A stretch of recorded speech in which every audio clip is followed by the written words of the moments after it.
Greetings fellow Decepticons, SoundBlaster1987 here with my monthly vlog video for June of 2026. Today, as another part of my History Of series, I'll be going over the history of one of the most famous criminal penguins in stop-motion animation history, Feathers McGraw from the Wallace and Gromit franchise.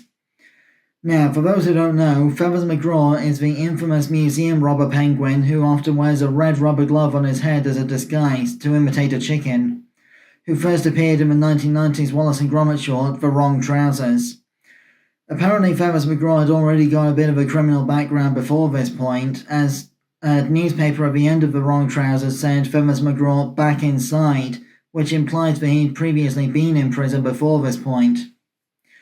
He initially started out as the silent lodger at Wallace and Gromit's house at 62 West Wallaby Street, paying rent on what used to be Gromit's bedroom, in order to allow Wallace and Gromit to pay the bills, since they were apparently on the verge of bankruptcy from all the backfired inventions that Wallace had not been able to sell up to this point. However, Gromit sensed something suspicious from the start about this particularly silent penguin lodger, and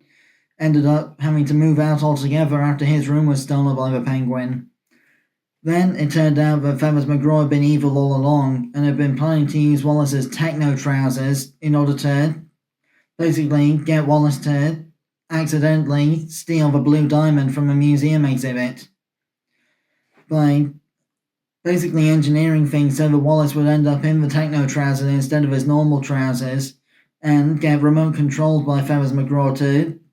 go inside the museum to steal the diamond, using an arcade skill crane claw machine type helmet thing. Of course, this failed because a loose ceiling tile in the museum caused the claw thing to go haywire and trip one of the security lasers. And when he did manage to engineer Wallace back to 62 West Wallaby Street and retrieve the blue diamond, he, made the mistake of pulling off the glove disguise and revealing his true identity as the silent lodger. And when Gromit tried to basically stop him for once and for all, Feathers McGraw pulled a gun on Wallace and Gromit and managed to get away. Or he would have got away if it wasn't for that train set Wallace had got all over the floor. Gromit eventually managed to outmaneuver the penguin and get him trapped in a milk bottle to be sent to the police, where Feathers McGraw ended up back in prison where he belongs. This would not be the end of Feathers McGraw, however, as you'll see later in this video. In addition to being the main boss fight and villain of the PlayStation 2 era video game Wallace and Gromit Project Zoo, in which he conquered West Wallaby Zoo by taking all the baby animals hostage to coerce the adult animals into being slave labourers for him, to create a whole diamond mine to take up the slack of having lost the blue diamond in the wrong trousers. Feathers McGraw had also taken captive a small polar bear called Archie, who Wallace and Gromit themselves had been fostering for a while. So, when Wallace and Gromit went to the zoo to visit Archie for his birthday, they found that Feathers had taken control, and they set about trying to stop him, as per their previous exploits. In addition to this, Feathers McGraw has also been seen in the When Penguins Turn TV show from the Kraken Contraption short, The Telescope. And it's widely believed by the fandom that this was supposed to be a documentary about the origins of Feathers McGraw's fall into a life of crime in the first place, as the penguin seen turning directly towards the camera as the title screen pops up is supposed to be Feathers himself, back when he was still in Antarctica. And in addition to his most recent role in the feature-length Avengers Most Fowl animated movie, or production from Aardman, he did also make a blink and you'll miss it cameo at the end of Chicken Run 2, Dawn of the Nugget, again wearing his red rubber glove chicken disguise. I'm pretty sure there have been wanted posters for Feathers McGraw and newspaper clippings of his arrest and such like seen in the Seward City and flushed away as well.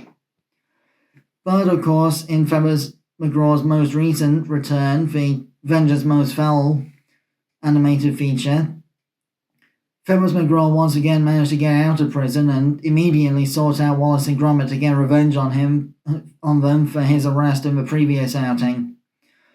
And once again, he did this by basically backfiring one of Wallace's inventions with some sneaky maneuvering, In this case, it was the robotic garden gnomes, the Norbots, being reprogrammed for evil by hacking into their computer system in the basement in order to get them to build a submarine for Feathers to escape from the zoo with, and that would allow him to inevitably reclaim the Blue Diamond.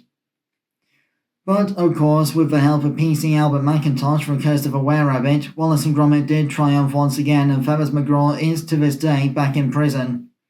So, that more or less concludes my look back at Feathers McGraw from the Wallace and Gromit franchise. I've been SoundBlaster1987, thanks for watching. There's a link in the description below to my playlist of Aardman videos for those interested in that kind of thing.